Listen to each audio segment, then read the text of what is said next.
Con el permiso del presidente de la Academia, de los integrantes de la Mesa de Honor, agradezco al doctor Salamanca la oportunidad de participar en esta sesión y alternar con dos personajes que para mí son entrañables y muy queridos, como Julio Sotelo y el propio Fabio. Lamento también que no haya podido llegar el Gonzalo Celorio. A mí me toca hablar de los médicos como personajes, como protagonistas de obras literarias. Y escogí por mi sesgo personal estos 5 personajes. Ya veo que coincidí en el sesgo con el doctor Sotelo, por lo menos en 2. Yo pongo a San Lucas, de Médicos de Cuerpos y Almas, a Sinué el Egipcio, al protagonista de La Ciudadela, que influyó en mi vocación, Arrowsmith también, del premio Nobel Sinclair Lewis, y yo también puse a Palinuro, y me pregunté si no iba a sorprender esta idea de poner a Palinuro como un médico personaje literario, pero creo que no.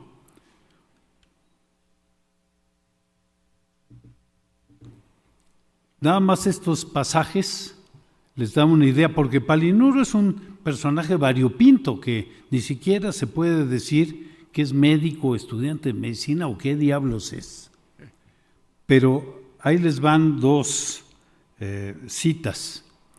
Dice: nunca perdonó a Galeno y a Ashley Cooper, nunca tampoco a Alexander Reed por extirparle el vaso a un perro, a Edward Tyron por disecar marsopas y serpientes de cascabel, a Lister por espiar a las corzas del Parque Real de Windsor para ver cuándo se acoplaban y unas semanas después a abrirlas para estudiar los embriones.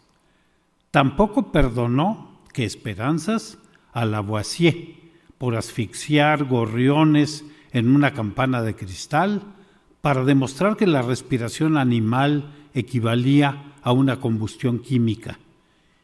Y a Claude Perrault no pudo perdonarle que hubiera dedicado su vida a asesinar palomas y águilas, y sobre todo siendo hermano del hombre que escribió los cuentos de la Mamaoca.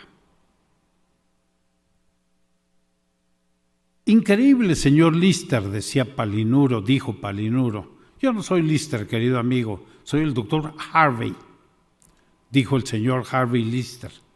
Y le enseñó las manos a Palinuro, y Palinuro vio que sus dedos no terminaban nunca, que los dedos de una mano se transformaban en venas y arterias azules y rojas que llegaban hasta la punta de los dedos de la otra mano, donde otra vez se transformaban en dedos. Doctor Palinuro, válgame Dios, ¿qué hace usted aquí? Lo que a usted no le importa, entréguele una copia de la llave a este jovencito y váyase a desverbenar sus comadreos a otra parte. Ya no quiero verla por aquí. Espérese, acérquese, extienda la mano. Ajá, abra bien los ojos. Más todavía. Parece una eritroblastosis fetal. ¿Ha sufrido de disnea últimamente? ¿De enuresis? Oh, doctor Palinuro, ¿me voy a morir? Todos nos vamos a morir tarde o temprano. Usted se va a morir si no se toma estas cápsulas de clorhidrato de clortetraciclina. Gracias, doctor Palinuro. ¿Cuánto le debo? Nada. La consulta y la medicina son gratis. Si me promete no molestarme de nuevo, nunca más con que le pague la renta. Tómese media cápsula una vez al mes y regrese cuando se le acabe. Hay una serie de textos. Bueno, debo decir que ya se puede hablar de un género de la medicina, de la literatura, de la medicina. Hay muchísimas obras literarias. Aquí escogí aquellas que tienen en el título a un médico. Y entonces ustedes pueden ver El médico de Noah Gordon, que tuvo una secuela cinematográfica, El médico de Córdoba, El médico de Ifni, El médico del Tíbet, de Lobsang Rampa, El médico del emperador, El médico de Sefarad, de César Vidal, El médico del tiempo, El médico rural de Felipe Trigo, y ya se presentaron aquí algunos ejemplos más. Un médico rural y otros relatos de Franz Kafka, El médico de los pobres de Moscati, El médico de los muertos, El médico de las locas es una película de Moraita, El médico rural de Balzac, El doctor Zhivago de Pasternak, El buen doctor de Paul Kalanithi es uno de los títulos que se dio a la traducción, El dilema del doctor de George Bernard Shaw. Y hay muchas obras además en que ya el médico no es el protagonista, pero hay personajes médicos muy importantes en la obra. Por ejemplo, Madame Bovary, el esposo cornudo de Madame Bovary, era un médico.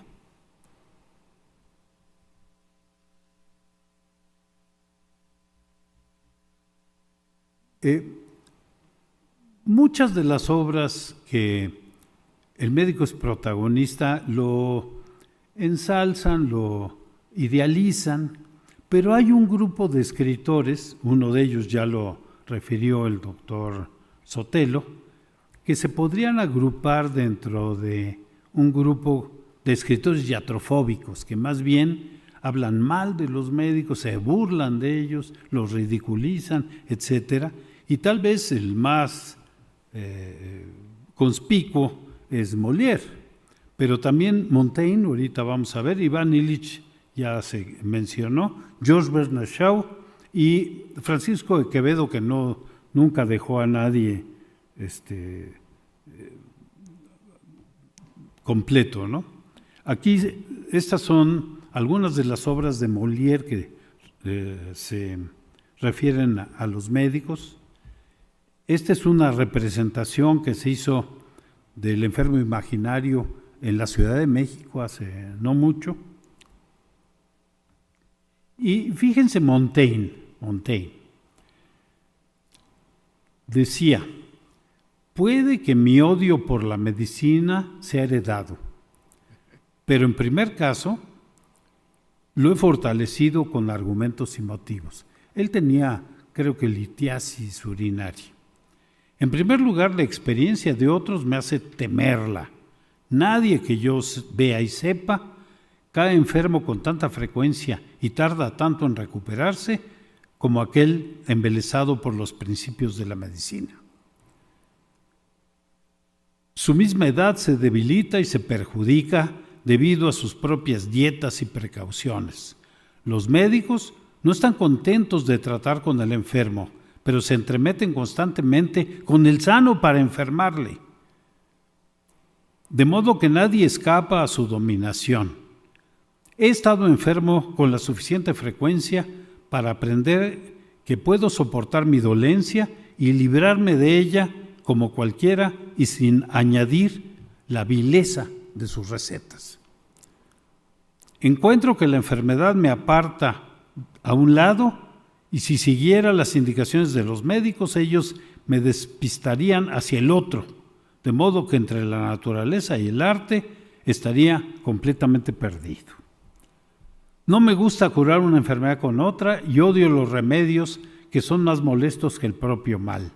Estar aquejado de cólico y sufrir abstinencia de ostras son dos males en lugar de uno, puesto que debemos correr un riesgo de una manera o de otra que sea en dirección de nuestros placeres.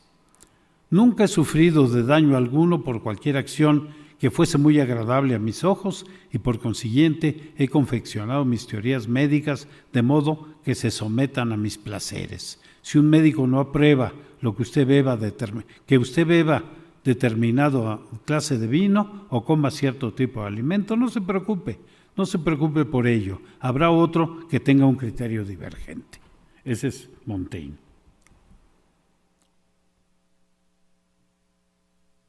Y Quevedo, muy brevemente, decía: sangrar hoy, purgar hoy, sangrar ayer, perdón, purgar hoy, mañana ventosas secas, y es otro que iría el Jason, dar dineros al consejo, presentes al que sanó, por milagro o por ventura, barbar bien, comer mejor, contradecir opiniones, culpar siempre al que murió, de que era desordenado, y ordenar su talegón, que con esto y buena mula, matar cada año un lecho, y 20 amigos enfermos, no hay Sócrates como yo.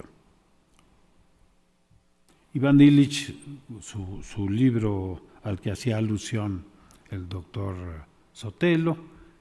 Bernard Shaw con El dilema del doctor, que hace una crítica también. Ahora, como el título del simposio se refiere a la influencia literaria en la vocación, me voy a concretar ya un poquito a esta parte y hago referencia al doctor Alberto Bandura, que es un investigador de la educación, que él habló de lo que se llama aprendizaje observacional, también llamado aprendizaje vicario, social, por imitación, modelado, cognitivo y social. Cómo los personajes literarios sirven de inspiración para los estudiantes de medicina o quienes tienen la inquietud de estudiar medicina. Y me refiero también a una extensión de la literatura o otra forma de literatura que son las películas y las series. Ustedes saben que hay una gran cantidad de personajes médicos en las plataformas de streaming o en las películas. Esta es nada más una lista incompleta de los médicos de la televisión, pero sí reconozco que algunos de los alumnos con los que yo he tenido contacto fueron inspirados por estos personajes. Pero si uno analiza las características de estos médicos de la televisión, a ver qué tanto son buenos modelos para ser imitados o intentar llegar a ser como ellos por parte de los estudiantes, pues me encuentro con algunas cosas. ¿Cuáles son los rasgos dominantes de los médicos de la televisión? Bueno, el primero, atractivo físico estilo Hollywood. Esta es una razón por la que se sienten atraídos los muchachos. El otro es el desaliño personal, cuando uno ha aprendido que los médicos tienen que tener una presentación apropiada y muchos de los médicos de la televisión están desaliñados. El uniforme quirúrgico que a nosotros nos enseñaron que solo se usaba en el quirófano, pues en las series de la televisión se usa en la calle, para ir al súper, como pijama para dormir en las guardias. El estetoscopio como marca de identidad y no tanto como instrumento de trabajo, colgando del cuello y no tanto de las orejas.